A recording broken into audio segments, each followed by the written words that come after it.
Good morning, afternoon, evening, wherever you are, and welcome to the latest edition of Free Thought Hour.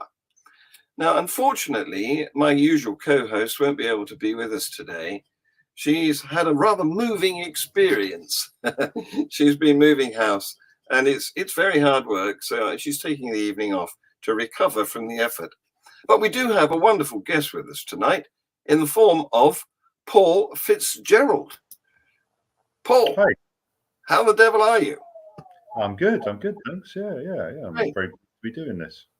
Excellent. Good. Well, you've achieved something that I think a lot of people sort of aspire to. Many of us, when we're at school and the class is boring, we doodle, we scribble stuff. And in my case, it would have been futuristic cars, but in other people's cases, it's faces and figures and so on. I'm wondering, is that how you started? Yeah, I can remember drawing these grotesque cartoons on the cover of my fellow school kids' exercise books of these kind of monsters, and they're really quite, chopped off heads and stuff. Got told to stop doing it by the teachers, but it was a good way to stop them bullying you. It was quite a rough school, so. Yeah. Don't bully me, and I'll do your drawing. Maybe that's nothing's really changed. Yes. Same situation. Well, once they saw what your imagination was like, it might have been quite fearful. Yeah, they really were quite grotesque drawings. I wish I'd kept one of them. So, as I said, you've achieved, because most of us that never managed to make that into a career, but you have. How?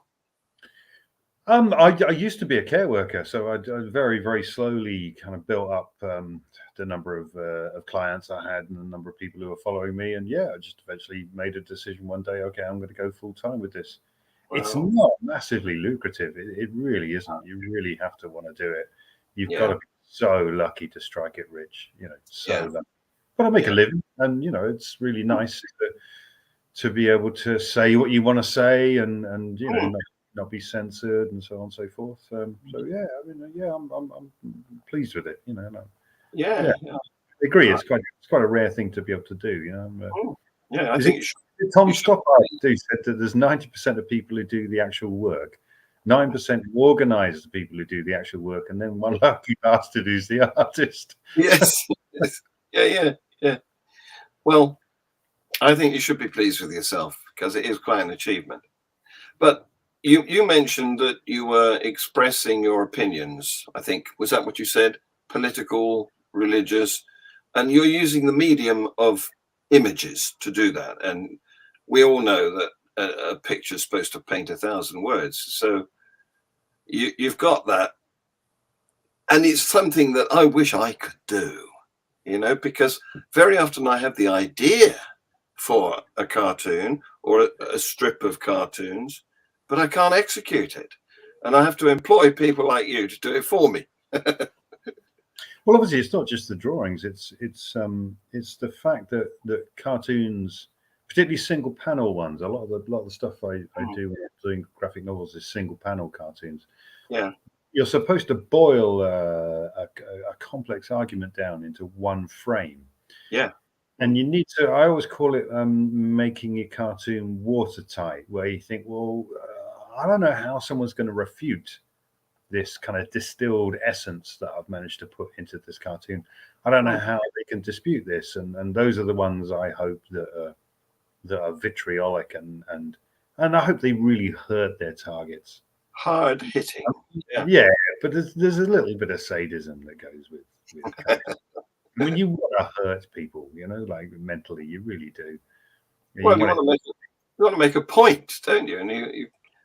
And getting to their tender spot is how you do that, isn't it? Poking them where it hurts. Yeah. So you prepared a slideshow for us to go through. Would you like me to start that now? Yeah, let's go. Yeah. Okay, here we go.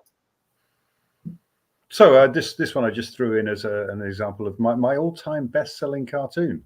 It's not necessarily my favorite, but it's the one that's made me the most money and appeared in so many different educational books, which I think is really cool. Yeah, Sort of yeah, talk to the next generation. yeah. I can interpret it for you because I've actually been to a gold mine in Ghana, Okay.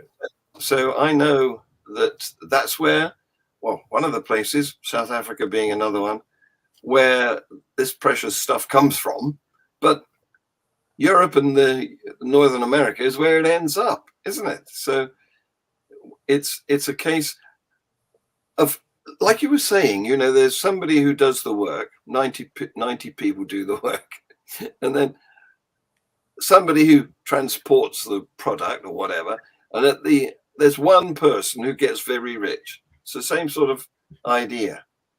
And of course, I mean, gold here is obviously being used as a metaphor for just general wealth as well. You know, Yeah, like, yeah. that we do extract. If we bring up there, so that's one of my political cartoons about sort of social justice and development and so on. So we bring up the next one. It's this is obviously one of my skeptic ones. Mm-hmm. And again, this is one I really hope stings when people who have a subconscious realization that they're in denial about some particular fact. It's, you know, obviously it's kind of aimed at conspiracy theorists, but it's also aimed at politicians who want to refuse to accept facts for ideological reasons. Yeah. And I mean, you know, when you were talking earlier, I was thinking, well, you know, not only are these things kind of boiled down and they're you know, I'm trying to make them into these potent little stink bombs that are going to, you know, really get noticed. Also, like, it's just, I sometimes, it's when I get into an argument online with say a COVID denier or something like that, I'll just post a cartoon. I just think, like, what's that line from Shakespeare, from Julius Caesar? Hands speak for me when they're stabbing Caesar. He's really, I just think, well, drawing speak for me, you know, like pen speak for me. Yeah, and so, you know, sometimes they're almost a substitute for me waffling on for hours. Yeah. The pen is mightier than the sword. That was probably Shakespeare as well. I bet it was. Anyway, I want to say something about this because very often in the political arena, when there's some issue going on, especially during elections, I've heard politicians say, "We won the narrative." Yes. Yeah. And it really bugs me because I don't want to be ruled by stories. I want to go by the evidence. Well, the most sinister thing I think that happened recently politically was one of Trump's bleached blonde aides. I can't remember. I mean, there's so many of them. Marjorie Taylor Greene, maybe, or one of them anyway. I can't remember. No, it was some kind of press person he had. I remember being really shocked on the news where she said, "Well, we have our own alternative facts." Yes. This gets so dark if we no longer have any kind of consensus about facts. We're knackered, and you know, Trump and that lot have really played on the same kind of mentality that conspiracy theorists have. I've been ranting about conspiracy theorists for 20 years, and in the early days, my mates were all kind of, just give it a rest. It's just a bunch of crazies. There's nothing. But it isn't. It isn't anymore. It's mainstream. Yeah. That's the very word I was going to use myself. Yep. Yeah, it's sinister stuff. I'm seeing a gradual breakdown in the acknowledgement of facts, not just from the right either. I mean, it's happening from the left as well. You know? I mean, look at the appalling thing that happened. I'm going to forget the name of the town now, but where there was a conscientious attempt to play down the grooming gangs that were happening there, which was a politicized denial of the facts for an ideological purpose, which of course has massively backfired. What a stupid thing to do, to decide that you're going to abandon your ethics in the name of appearing not to be racist. Why don't people just not be racist? Why don't they stop worrying about whether they appear to be racist or not and just not be, you know? Like, it's not that difficult not to be racist. But people feel they have to do these kind of grandstanding virtue gestures. Yeah. weird stuff. So this is not new either. It's been going on since, well, for 150 years, because Aldous Huxley, the author, he said, I'm going to mess up this quote, aren't I? But he said something along the lines of,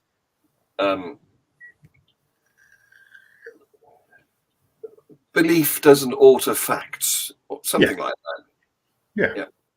And science doesn't care about your feelings.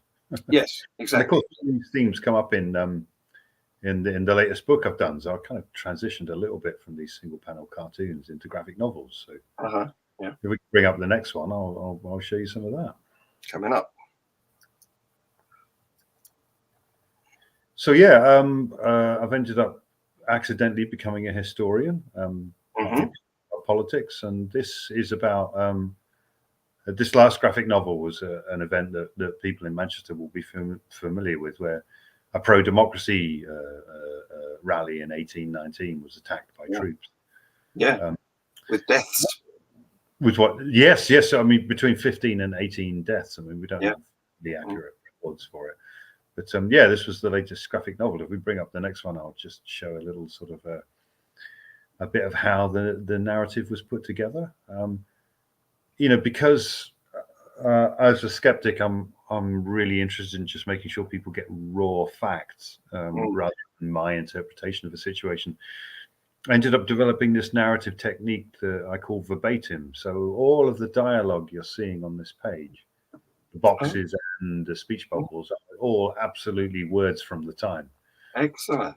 Yeah. Some of them, like the authorities' version of events, and most of them what the protesters and their more progressive friends had to say about what happened.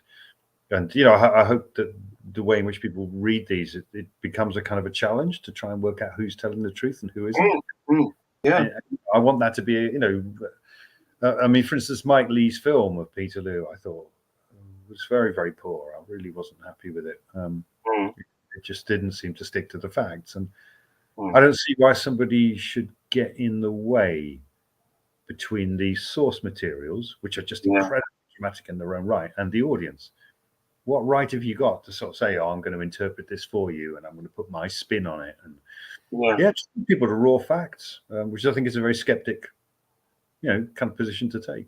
Yeah, the trouble is they're looking for entertainment, aren't they? So they have some idea in their head about what sort of thing their audience wants to hear, and how much factual information they can deliver before they lose their audience's attention, and that's the dilemma that they're in, I think. Yeah, but I mean, I found, well, I hope it's a really dramatic book. I mean, I hope it's really, really strong read, because there's something incredibly vivid and emotional about the words being the actual words of the era. I mean, I've had audience tell me, "God, that one particular frame," and they all said the same frame. That made me cry, and I thought, well, look at it. Look at what's going on in there. It's a huge sort of work of industry. I mean, this is. I'm trying not to say "Where's Wally" because it's so complicated, but what you've done is captured a horrendous. It took about 3 weeks to draw. I bet, It's the center spread from the book. And you've got the buildings of Manchester behind. Yeah, and those are pretty accurate. What images we had. So yeah, I'm really proud of the fact that it's kind of a accurate history, and I've extended that now to the next book. If we bring up the next slide, it's about somebody who I think skeptics will be extremely interested in. Yes, even if maybe they don't know him, and that's Thomas Paine. Yes, this is the new book. I regard him as all kinds of different things: a proto-skeptic, a humanist. He's very, very kind of celebrated by atheists and humanists, and this was the new project. And although again it's verbatim this time, I've again all of the words are from the period, and there's lots of conflicting accounts, whatever. as we'll see in a bit, I decided to go for a much more kind of surreal style to the imagery. Hmm. As you see, that's not a real background behind him, you know. No. And so, yeah, I kind of thought, as an artist, I'm going to break out, because Peter Lou was kind of the cartoonist or graphic novelist's version of photojournalism. You know, what you saw was what the camera, or a drawing of what the camera would have seen had it been there at the time. Yes. And round, yeah, I went a bit wild, which was really good fun. And what fascinated me about Peter Lou is like, it was forgotten history. I mean, I think Yes. most people in the UK know about it now. No, it Partly doesn't, due to that film. doesn't feature in the school's curriculum much, I'm afraid. I So think that genuinely changed. I think that really has genuinely changed in the last 15 years. You know, good, good. Yeah, It's I have completely- been. I wasn't in school 15 years ago. No, I mean, I'm in contact with all kinds of Peter Lou teachers, Yeah. and they do say it has changed. We even produced the school's edition of the Peter Lou graphic novel. Excellent. Yeah. So this ticker along the bottom here is where people can go and see your stuff and buy it.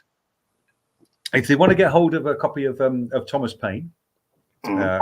I'll talk about it in a minute. And I'm also, it's just like it's a kind of shop site, and it's got Paine on it, but I'm also offering a free copy of my book Think. Oh, let's get those up big.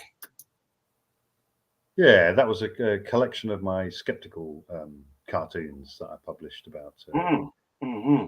10 years ago, I think it was. It's a slim wee book, but it's quite good fun. So I'm offering the two of those together if anybody wants to go to the shop. Excellent. Great.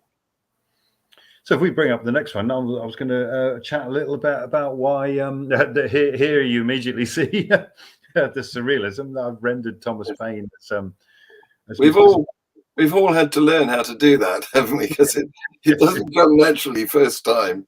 It's actually an old Jewish rabbinical greeting, oddly enough. Is it? Oh, I Yeah. don't know. I'm not going to do my Trekkie thing. But yeah, I was going to just sort of what we have Paine here saying with the Spock illustration is to argue with a man who has renounced the use and authority of reason is like administering medicine to the dead. Yes. Yes. And he's also saying the most formidable weapon against errors of any kind is reason, and I have never used any other, and I trust I never shall. And Paine, like Peter Lou, is one of these forgotten pieces of history. Even though he absolutely transformed the political and intellectual world, he's not a household name. No, but yet he got about, didn't he? I mean, for the time, he travelled. He was originated, I think, in East Anglia, but then he wandered about the UK and ended up in America. Yes, he was the voice that sparked the American War of Independence. People were not talking about independence from the UK until he published a book called Common Sense, which pulled together all those different arguments about why it didn't make any sense to have a king, full stop. And if we don't have a king, we should have a democracy. It was one of the very, very early, both a skeptic, a pro-science individual, pro-democracy, and yet he's gone. And hopefully we'll, if we get time, I'll mention why I think he's actually been erased from popular history. And I think it's architect of the modern world in a sense, but nobody gives him credit much. No. I mean, his writings were one of the first. Well, I mean, his books completely outsold almost any other book from the period. I mean, even if he didn't like what he said, right? Even if he was this appalling, like fundamentalist, crazy, just the fact that his books sold so much, like almost as much as the Bible. He's one of the world's best-selling authors. Never mind J.K. Rowling. Way more sales than that when adjusted for population and stuff. And yet he's still been forgotten. Just on that alone, he should be remembered. It's crazy. Mind you, I've been having conversations with Americans for some time now, and during the Trump era, Some of them were saying, we're going to move, we're going over the border to Canada. And if I offered them the opportunity to become a colony again, so they were saying, yeah, we'd like that now. Well, you're almost anticipating the next slide, if we can bring it up. Oh, okay, right. So yeah, a great hero of reason, and what he would make of contemporary America, I don't know. I mean, but as I say, he wasn't just a skeptic. He was a really decent kind of. Well, we'll come on to what his religious views were in a bit, but he was, this decent humanist, Enlightenment figure. He said amazing things like, "My country is the world, and my religion is to do good," which makes him the original historical do-gooder. I mean, he could be remembered for that. Yeah. Well, I can sign up to both of those principles, definitely. Well, here's an even better one. I care not how affluent some may be, provided that none be miserable in consequence of it. And such a modern voice. One of the things that really made him stand out in history is that he spoke in plain language at a time where you had to speak in this kind of flowery, sort of over-mannered, pompous way in order to be regarded. And he was trying to speak to ordinary people, in plain language, like the Sun newspaper. God bless it, and all its. Don't mention that. That's the trick that they used, isn't it? Yes. Yeah, they don't worry too much about the truth as long as there's a good headline. Yeah. But I mean, he was one of the first people to actually do this, and people criticized him for it. When they couldn't address his actual arguments, they started having a go about him being this ignorant peasant because he spoke in this really blunt language. But it was an extremely effective thing to do. And as I say, that's partly what helped rally the American War of Independence. He was a massive hero of that. Yeah. He absolutely right. It's still true today. It doesn't matter what you get up to as your own in regards to your own existence, as long as it doesn't interfere with anybody else. Yeah, no, he was a fantastic. He was somebody who would strip moral concepts down to their absolute minimum and think, well, what is this really about? But again, I've gone for this kind of crazy time out of joint style in the book. Yeah, you've gone for it looks like early color printing, where they could only use 3 colors, pass it through the printer 3 times, a different color applied each time. Oh, it's also the Obama poster. The famous Obama election poster where it said hope instead of the word reason.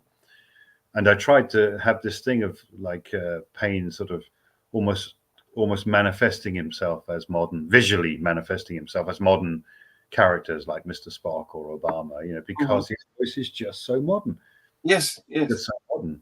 But his life story was an absolute godsend for a graphic novelist. If we can bring up the next slide, there's just some.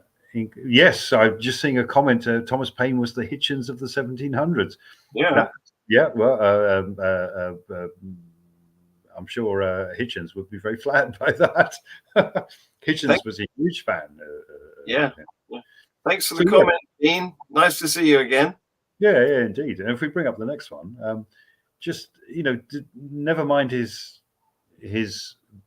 ideas and his political history. It was just such fun to write the graphic novel because his life story was insane. As you say, he was born in Norfolk, ends up in America, and ends up helping to spark the American War of Independence.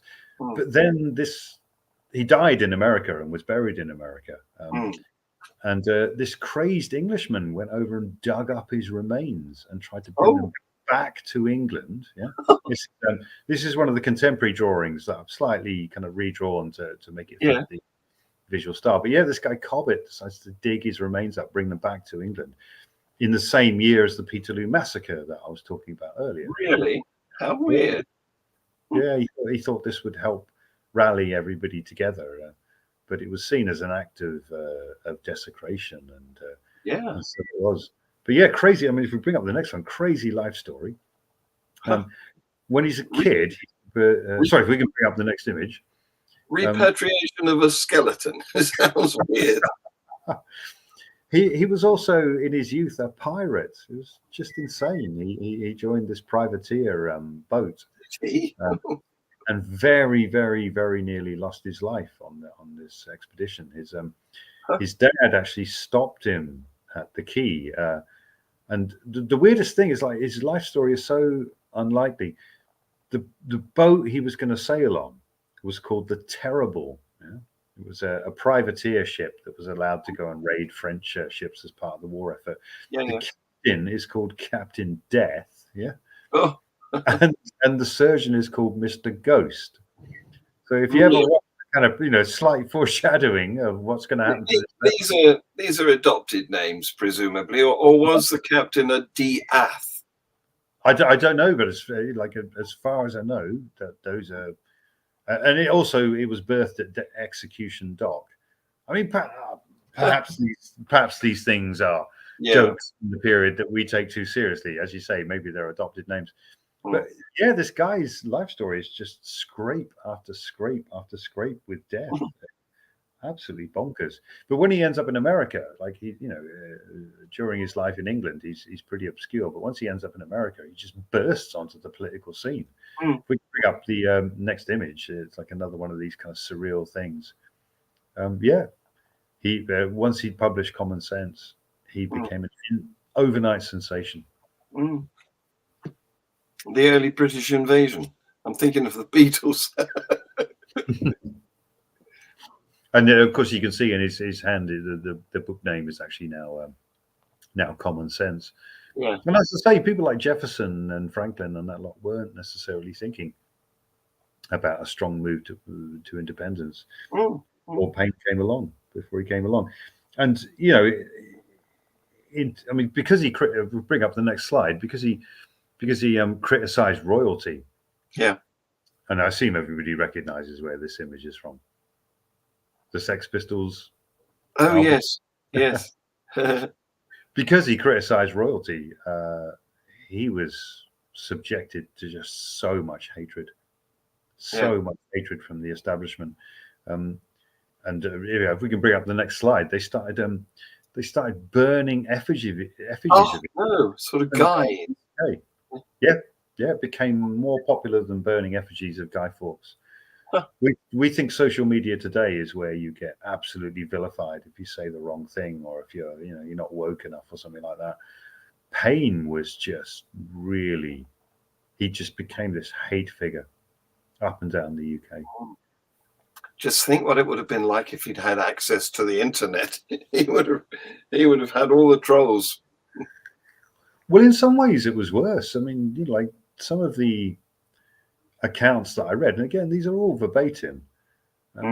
One of the books that was published saying what a nasty person he was said that he used his cat on his wife as a sex toy. It's just going, wow. Well, when you see that on social media now, you think, yeah, whatever. Yeah, exactly. Oh. Well, we jumped a few there, haven't we? Sorry. We back one or forward one? That would be the next one from the. Okay. But the other thing, the other thing about him was he was an incredibly pro science figure. Yeah. Not only was he political, but he was somebody who just really loved engineering, and he actually ended up designing a bridge. I just couldn't believe when I started researching the guy. I couldn't believe it. He was the first person to suggest that you could make a single span bridge across a river using metal. Really? Yeah, he was one of the very first to say that this could be possible. And he said, if you look at nature, like a spider's web, or you look at the way in which bones and the bills of birds, the heads and skulls of birds are like these super lightweight structures where you take a lump of material and you can spread it out over greater area. That's biomimicry design. And his patent specifically says, I was inspired by structures I saw in nature. maybe Well, this bridge is possible. spiders knew about triangulation. Yes, yes, indeed, yeah, and the distribution of really very small quantities of material. I mean, Yes, spiders, yes. they can't weigh more than a spider, can they? No, no. Otherwise, you see this exhausted, dried up spider by the time they'd ended up Husk losing of it. spider squirted all of its thread out through like a toothpaste from a tube. Yeah, I just found researching him was just such an extraordinary experience where, somebody's your kind of political hero, and in terms of his views of religion, which we'll come on to a second. So I said he was very hated for saying that the king he just basically said that royalty is nonsense. He was one of the first people to apply a kind of a skepticism to the concept of royalty in its own right. It would have been a George, wouldn't it? Wouldn't it George the Second or The third, third? the guy Yeah. who lost the American colonies. Yeah. Yeah, he ridiculed him just so much that in England he was given the death sentence. He was told that it was what did they call it? It was libelous treasonous libel. They called it. Yeah. But that's nothing. There's worse to come when he starts talking about religion. But if we can bring up the next slide, his book that came later. Marie Antoinette. Yeah, again, Marie Antoinette as Barbie, which is a thing. Barbie Marie Antoinette dolls are actually a thing. Really? Until I looked up the visual reference. But yeah, he having sort of inspired the American War of Independence, he became a kind of celebrity in France. Wow. And partly kind of helped inspire the revolution there. So did he travel there, or were they receiving information across the Atlantic? They actually invited him to become a member of the revolutionary government. They actually, they said Thomas Paine is our hero. What had happened is at the start of the revolution, an Englishman who used to be one of Thomas Paine's friends wrote a critique of the French Revolution. He's the guy, Edmund Burke. He's the guy who came up with the phrase "the swinish multitude." And his book criticizing the French Revolution, Paine read it, and having been Burke's friend, was just outraged that this guy was just saying such horrible things about democracy. That he wrote another book called "The Rights of Man." And again, one of the first people to articulate that basic concept that there might be such a thing as individual rights. So he gets invited over to France, and kind of joins in with the French Revolution. But if we can bring up the next slide, it all went very horribly wrong. The French revolutionary government wanted to execute the king. And Paine, as a member of the of that revolutionary council or government, said, "No, let's not start the revolution with bloodshed. Let's exile him to America, where he can learn what real government is now like." Interesting idea. Yeah, sort of transporting him. Yeah, I mean, what a. I mean, he said, like, come on, if this guy, if he hadn't been brought up with this toxic concept of you're chosen by God to be the ruler. He would have, and he did. He seemed like a reasonably nice guy, Louis the King, Louis Capet. He did. He came across as a reasonable bloke. But going, no, it's not his fault that he was brought up in this way. Well, no, it's accident of birth, isn't it? Parents. Yeah. But yeah, because he said no, let's not kill the guy. Robespierre's regime just completely turned against him, absolutely, the most disgusting way. And as you know, like a lot of political fanaticism. The Yeah. French Revolution began eating itself. If we can Yes. bring up the next slide, I'll go into my rant. So We're not the gonna, we're not going to do Les Miserables, are we? no, I can't sing. I can't sing. Now my voice is broken. I'm no good.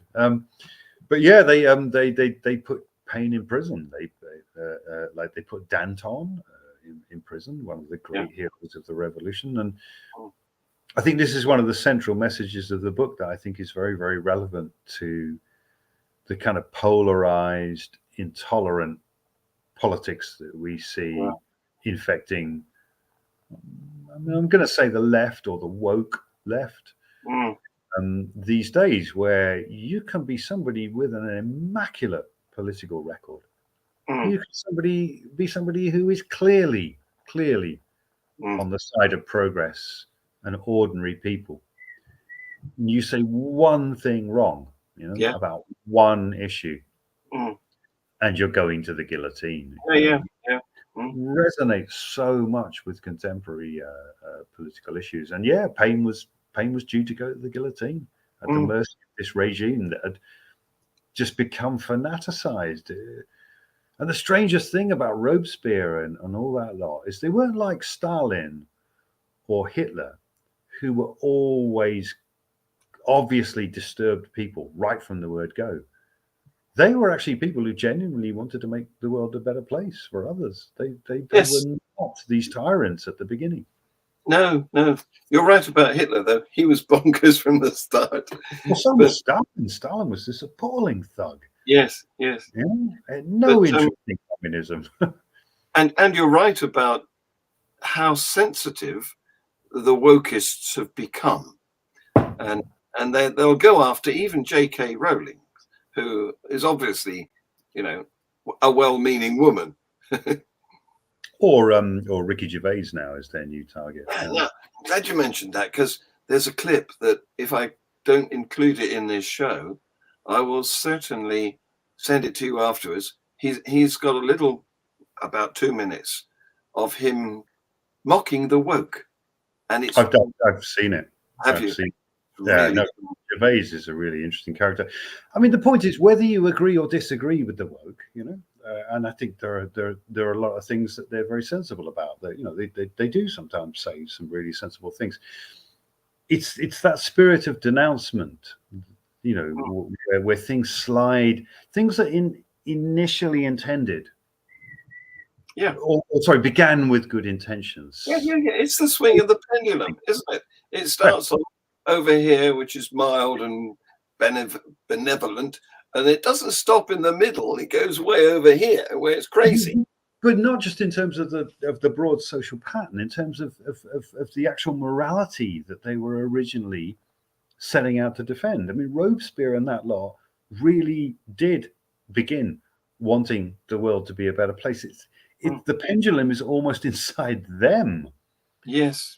It swings so far that they've completely lost perspective on their original objectives and have become, obsessed with denouncing others. It's like their world, their moral world shrinks and shrinks and shrinks until there's it's all about me. I'm holier than thou. Yep. Exactly. Yeah. And what did you call it? Righteous. Parading your righteousness. There was an expression, I can't remember. And I like the way you've made the knots in this wood look like a skull. Well, this is Paine's time in Robespierre's prison. I said he had this crazy escape earlier from death, where he was due to go on this ship called the Terrible, the pirate ship. Yeah. And the crew were just slaughtered. But Paine's dad intercepted him at the dock, his Quaker dad, and said, "No, you're not doing this, son. Just come on. This is crazy." He escaped from death by a spider's thread. And when he was in Robespierre's prison, right, what would happen is you'd be put in a cell, and then during the night it was decided who's going to go to the guillotine the next day. Yeah? And the jailer would come down the corridor at night with a candle, and mark the door with chalk cross. Yeah. Payne was having a fever at the time. Like the conditions in the prison were so awful. He was, in a fever state. And the guy running the prison let him have his door open to let some fresh air in, but the door opened all the way round, such that the front of it was against the wall. Yeah. Apparently, this jailer marks this door without realizing that when you then close it again, the mark is on the inside. Yes. It's just this, death followed Thomas Paine everywhere. He was always within a whisker of it, and that's how he escaped going to the guillotine. Wow. But his problems weren't over, because in prison, waiting to go to the guillotine, he wrote a book called The Age of Reason. If we can bring up the next slide. This is him inside his prison cell, where he's writing. So this is like normally a grim prison. It's now a stained glass window. He started writing The Age of Reason, which was his downfall amongst everyone.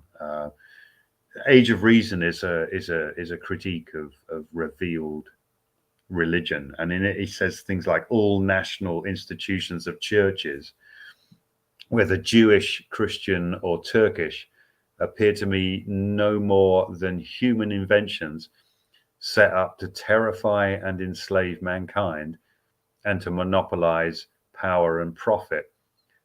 My own mind is my own church. And obviously this is what I'm trying to illustrate in this. In this stained glass, like the cerebral hemispheres. Exactly. Yeah. What a thing to write when you're in prison waiting for death. Yeah, he wasn't wrong though, was he? No. And all hell broke loose after this. Yeah, it would have gone down very badly at that time. Yeah. But even amongst other radicals, like, Robespierre and that lot had gone crazy. So in a sense, it didn't matter really what they did or didn't like. But all of Paine's supporters in America abandoned him after he got his religion. So he managed to, like as I say, he managed to escape the guillotine and get out of prison. And the French revolutionary regime fell. And he went back to America. But when he got back there, he found that he was just hated because he criticized religion. And he was hated by the ethical figures of the day. Yeah. People who had been, like revolutionaries, who had sort of said, no, we throw off monarchy, we throw off all these old ideas. They couldn't throw off religion. No.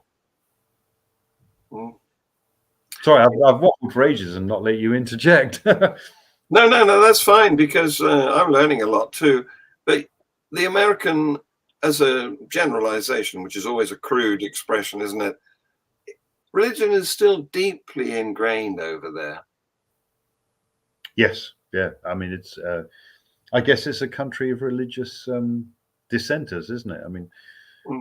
All these kind of quite fundamentalist people were trying to escape persecution in Europe, but then set up this kind of fanatical persecutionary regime. That's right. Different sorts of Protestants who don't even like each other. Yeah. But what really shocked me is like, Paine was actually a religious man. It's one of the weirdest things about this story. When I read out earlier that this quote about like people who've abandoned the use of reason, it's like arguing with them is like giving medicine to the dead, he said. But he also went on to say, or it's like trying to convert an atheist by reading the Bible to them. And he didn't mean it in an ironic way. He was a religious man who didn't actually like atheism. Despite his reputation as a scourge of religion, he was actually a deist. He believed in God. He believed in this kind of cosmic consciousness, a bit like Carl Sagan and some of the others have hinted at. Yeah. A sense of the newness, whatever. He was not an atheist. No. That's Spinoza's God, isn't it? Sort of Mother Nature God.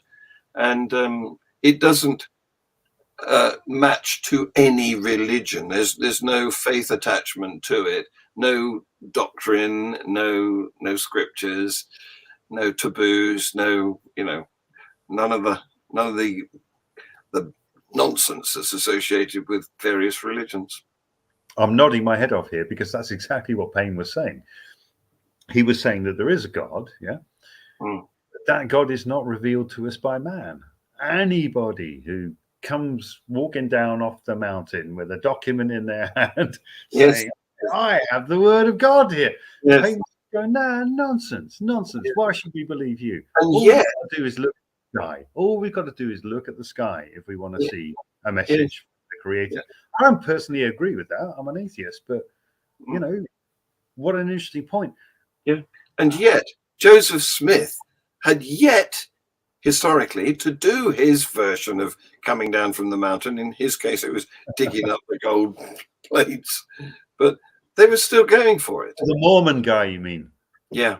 Mm. Yeah. Oh goodness me, what a character he was. But yeah, when Paine came back to America, it was like to an incredibly hostile reception. Yeah. He had previously been their hero.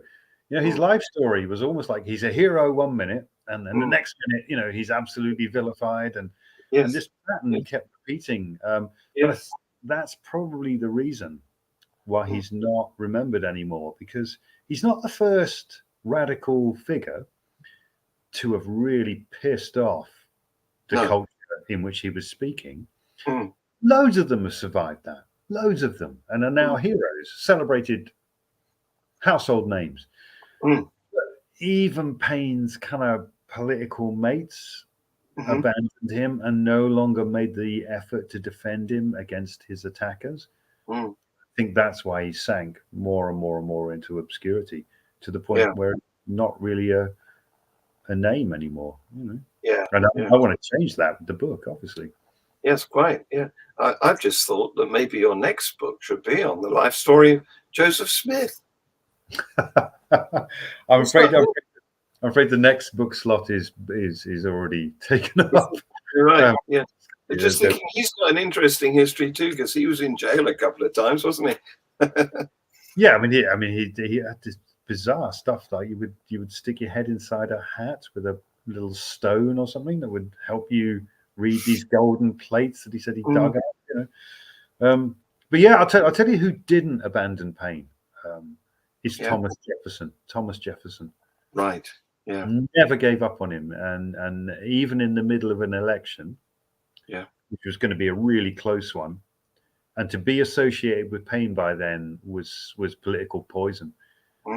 He refused to abandon his mates. Jefferson's a really interesting character like that. Very morally mixed character, isn't he? You know, like in terms of slavery and so on. Well, nobody's perfect. And back in that era, it was pretty normal to be a slave owner. Yeah, I think it's something like only 2 of the founding fathers who signed the Declaration of Independence were not slave owners. Yeah. And surprisingly, John Adams was one of them, and he was not a particularly radical figure. By contemporary standards, but he never wanted anything to do with slavery. It's really interesting. I will say a couple of last things about Paine, if we can bring up. I think there's one more. Here's here's him bashing religion with his book, The Age of Reason. Yes. Mr. Punch. Yes, exactly. And you know, of course, he kind of looked a little bit like Mr. Punch. He had this quite a big nose by the time he was older. Yes. He liked to drink, Thomas Paine. So I'll raise a glass to that. Yes. Like a drink. And the bishop with his mitre. Yeah, he was squabbling with this bishop. I can't remember the guy's name. You know, after you've written the book, all of the information just slips out of your head again, doesn't it? Yes, it does. That's the point of writing a book, is to get it out of your head.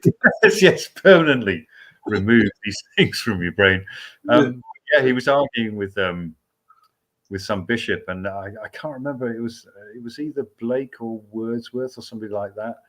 Sort of said, these 2 have been squabbling, but the bishop has only bitten Paine's heel, whereas Paine has broken his head. Yeah, I think it was Blake the poet artist. Who lived for a while not far from me. Oh, Blake. Yeah.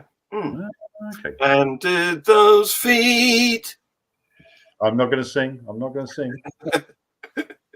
and the composer, the musician who put the music to that poem, is also just down the road.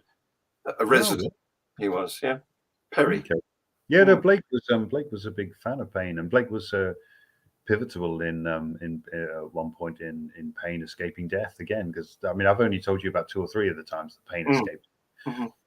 There was loads of them, but yeah, towards the end of his life, if we bring up the next slide, it became really, really.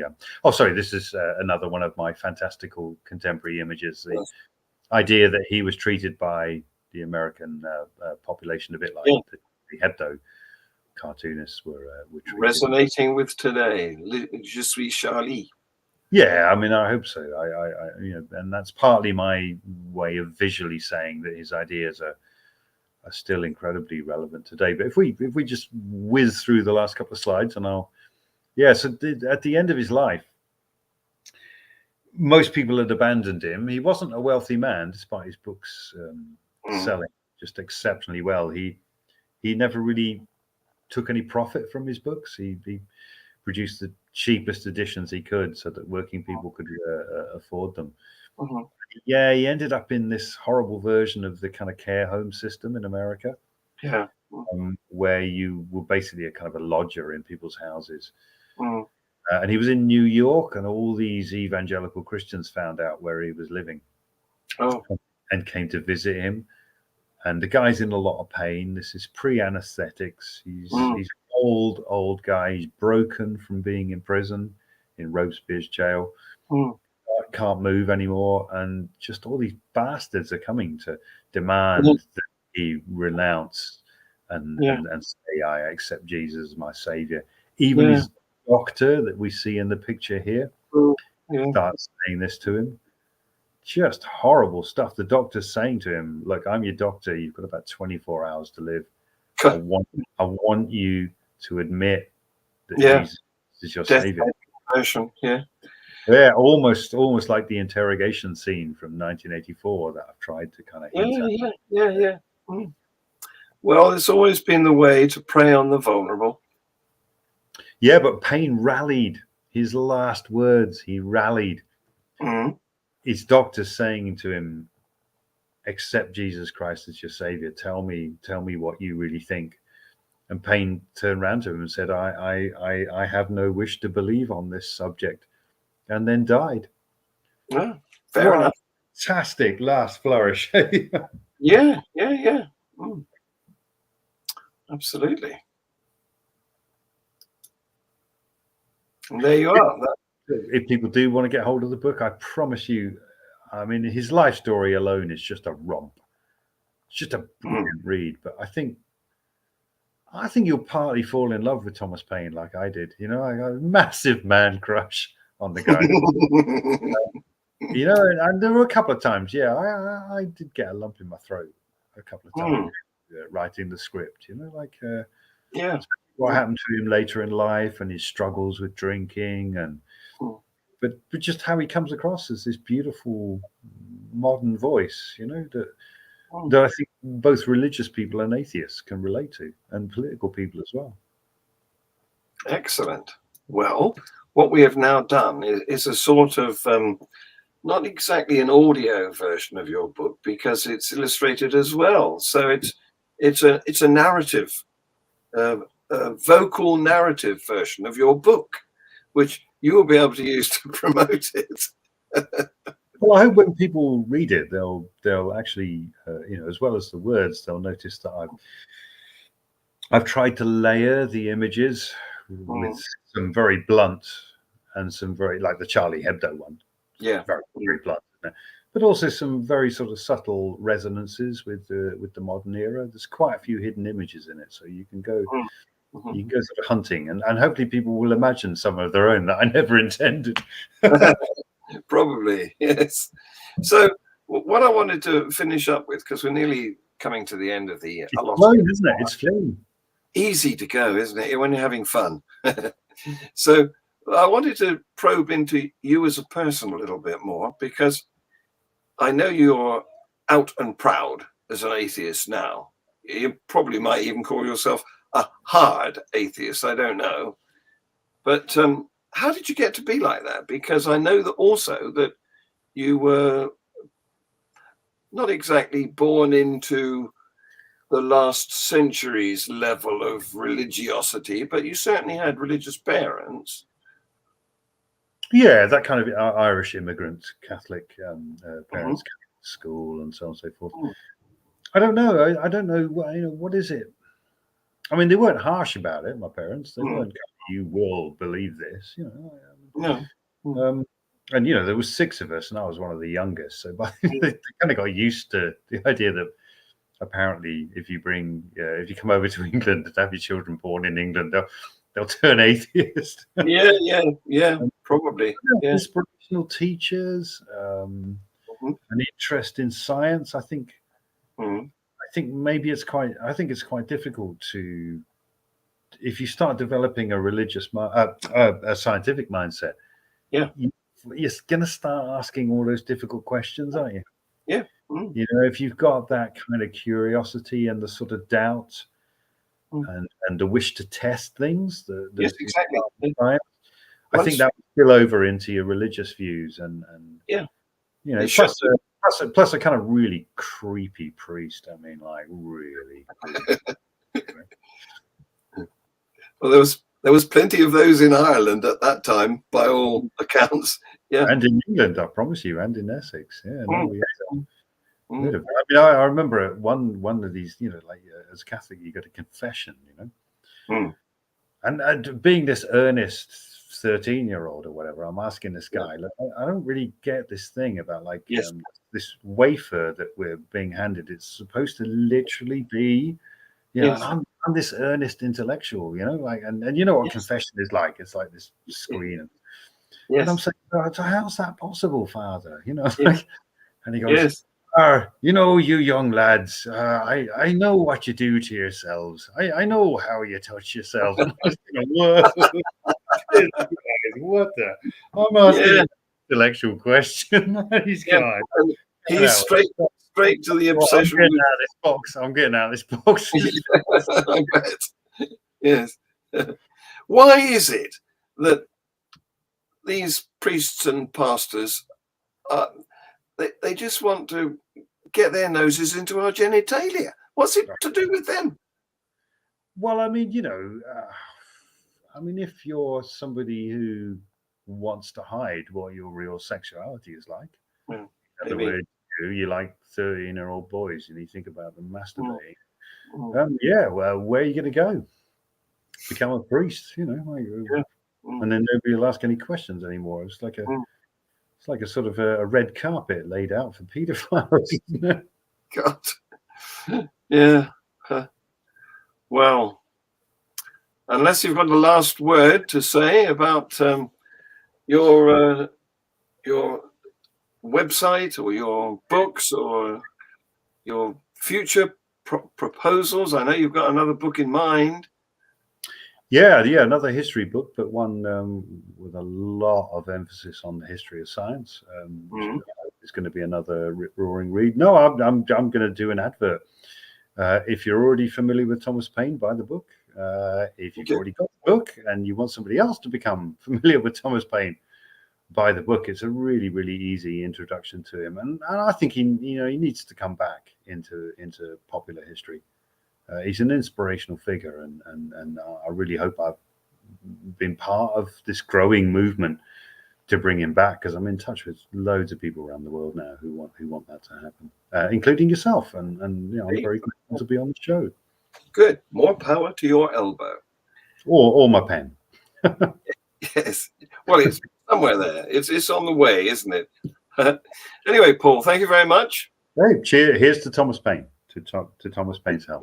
And thank you, viewers and commenters, and look forward to seeing this as a podcast in the next few minutes. Okay, say goodbye. Cheers now. Thanks, folks. Thanks for tuning in.